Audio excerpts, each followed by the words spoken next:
Everybody from windy Breckenridge, Colorado. This is Jason Kendrick, the metaphysician, and this morning I wanted to talk about our perceptions, really.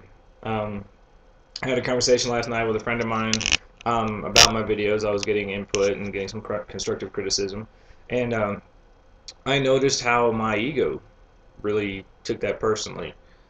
Someone who cares and wants to actually share things with me created a resistance within me.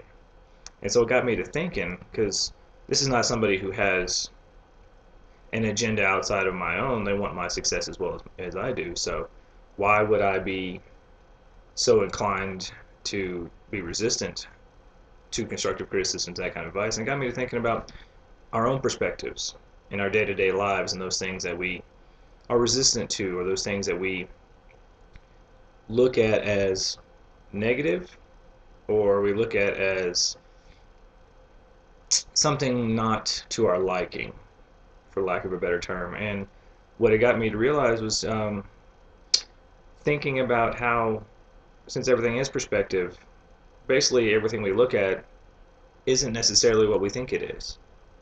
And so for those of you on my Facebook, I made a little post about being aware today of just the magic and the amazingness of everything, because I am not aware of the fullness from my limited perspective.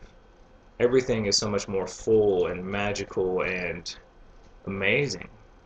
If we had the open awareness to see something fully, even something as a tree, seeing it from a little seed acorn all the way till it's, full grown 100 years later, and all the way till its demise or off to the paper factory or whatever, all we see is a snippet, the smallest little infinitesimal snippet of a person, of a thing.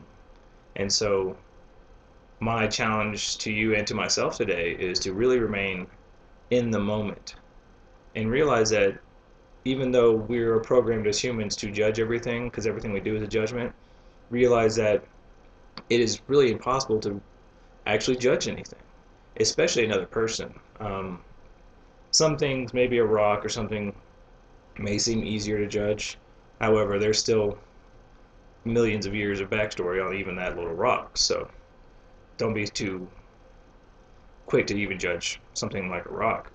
And when it comes to people and the intricacies of people and their lives and their minds and their perspectives, we tend to get hugely judgmental, which is ironic, because as you do any truth work, you realize that our judgments of others is a reflection of ourselves. So become keenly aware today of your judgments and release those as much as you can, because it is impossible for us not to judge.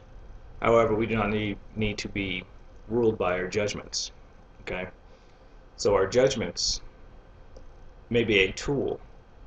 They don't need to be the ruler and the captain of the ship, as it were. They don't need to have control of the wheel. So be aware of your judgments. Be aware of being in the moment and looking at things and going, and ask yourself, do I know that? Is that true? It reminds me of Byron Katie's work and the 4 questions. And the first question being, is that true? So I plan to spend most of my day today, as I go about my day out in the windy weather, asking myself all day long, is that true? And I challenge you to do the same thing. When you find yourself reacting without any thought, just because that's your habit, or reacting out of some sort of habitual mindset, ask yourself, is that true? And really see what comes up for you, because I'm pretty sure that as I go about my day, I'm going to be irritated, frustrated, and then I'll probably be laughing, because I'll realize how silly and how programmed I am, even as someone who's trying to be awake, as it were. So, enjoy your day and ask, is that true? And be in the moment. Soak things in, take a deep breath, especially when those reactions come up. Just take that deep breath, ask, is this true? and see what comes up. All right, that's my 5 minutes. That's my morning coffee talk for today. So I will see you guys next time. Love you. Bye bye.